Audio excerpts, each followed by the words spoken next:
This is the new BMW X5, and when I say new, it isn't a generational change, but it's more of a facelift. But not like one of those nip and tuck jobs.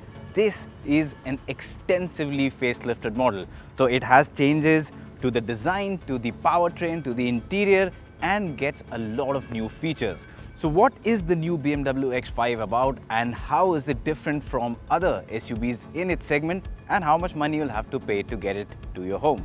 All these things and more in the next few minutes.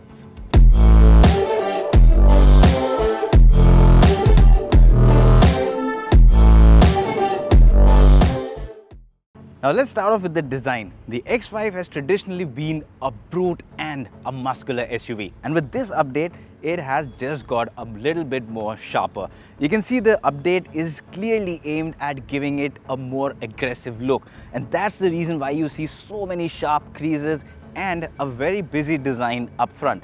Of course, there's this grille now which has become a talking point since long, but I think we are past that stage where we would be discussing this in every car. So yes, we have to accept that BMW cars will come with a largish grille, so that's there. But beyond that, again, you can see these parts, the lower parts of the bumper, the air intake, the headlamp, the pattern inside, the LEDs inside with the blue shade. These are the BMW LEDs. It just looks a lot more aggressive than the earlier version. It looks a lot more sportier. Of course, that is also down to the fact that this is the M Sport variant, so it has a lot of additional body work which is aimed at giving it a sportier look. But you can also go in for the X line, which is a more conventional looking version of the X5. But in both cases, the X5 definitely is a lot more aggressive and better looking than before. Other highlights on the design include these brilliant looking 21-inch wheels, and they just give the X5 a very good solid road presence. The brake calipers here have been done in blue, so that just adds a bit more sportiness to the overall design. And of course, you have the M badging here on the side. You also get a nice aggressive shoulder line on the car. So again, that adds a lot of dynamism to the car.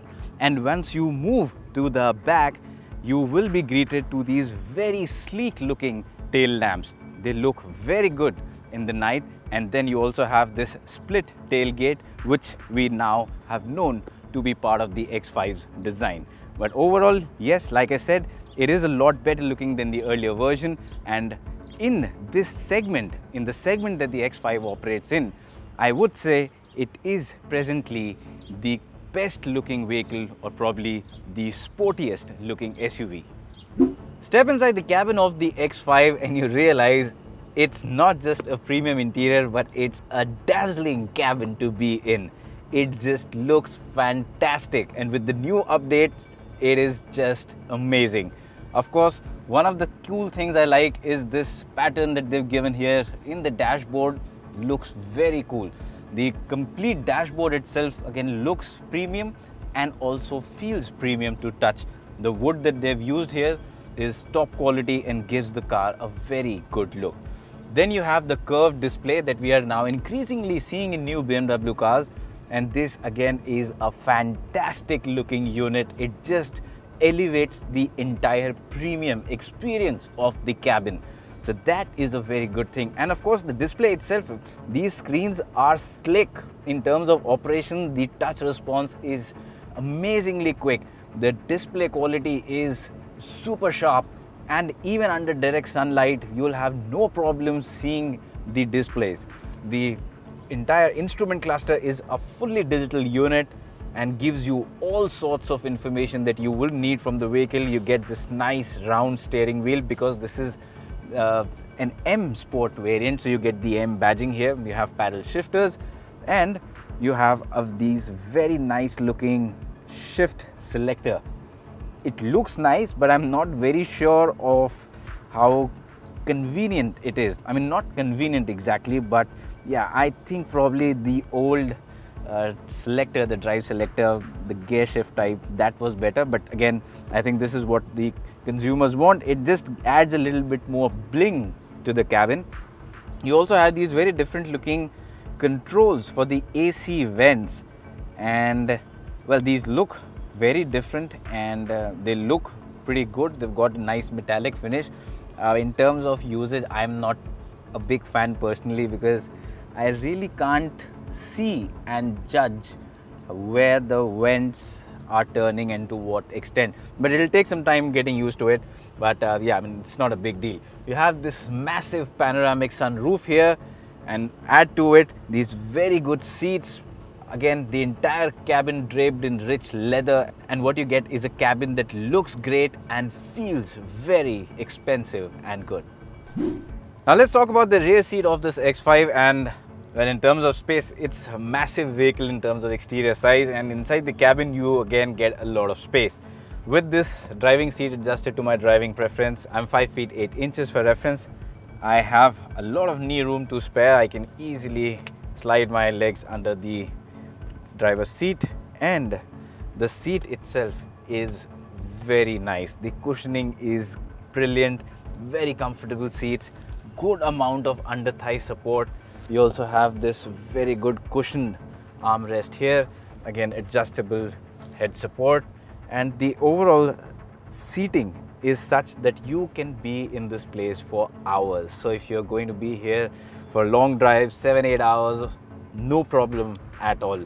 Our country is getting great roads, and in brilliant vehicles like this, I think being in this seat is definitely going to be a very comfortable experience. Some other really notable things inside the cabin at the rear include these rear AC controls here, very effective. You get some storage space here, you get 2 Type-Cs and a 12-volt outlet here underneath the AC controls. One really cool thing here is you just slide this and you can again put an extra wire to charge your devices. Again, this is Type-C, but this is something that we are seeing increasingly in premium cars. Beyond that, there's this very cool looking ambient lighting system. Of course, you can change the color, and in dark or at night, that's when the cabin will look really nice with this ambient lighting. Now, before we go ahead and talk about the powertrain, let me show you one really cool feature of the X5. It was there in the earlier version too, and thankfully it has been retained in the new one as well. And that cool feature is this, the split tailgate. There you have it. So this is something I've really liked about the X5. This split tailgate not only looks cool, but this is a functional tailgate. So when you go out camping or you go out with your friends, you can actually use this to keep a lot of stuff.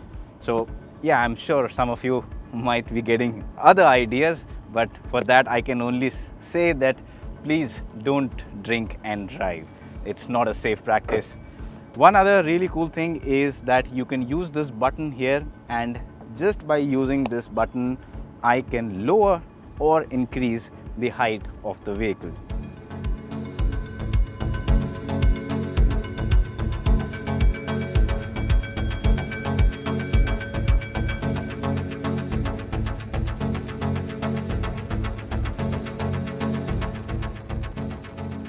Beyond the split tailgate, well, the boot space is just massive. It has this massive boot, and it's not just enough for your weekend, in fact more. So if you're planning to go out with your friends, pack in a lot of luggage, no problem. You also get this cover here, which means you can stop people from seeing what's in your boot. So yes, a brilliant vehicle to have if you are going to enjoy an outdoor lifestyle.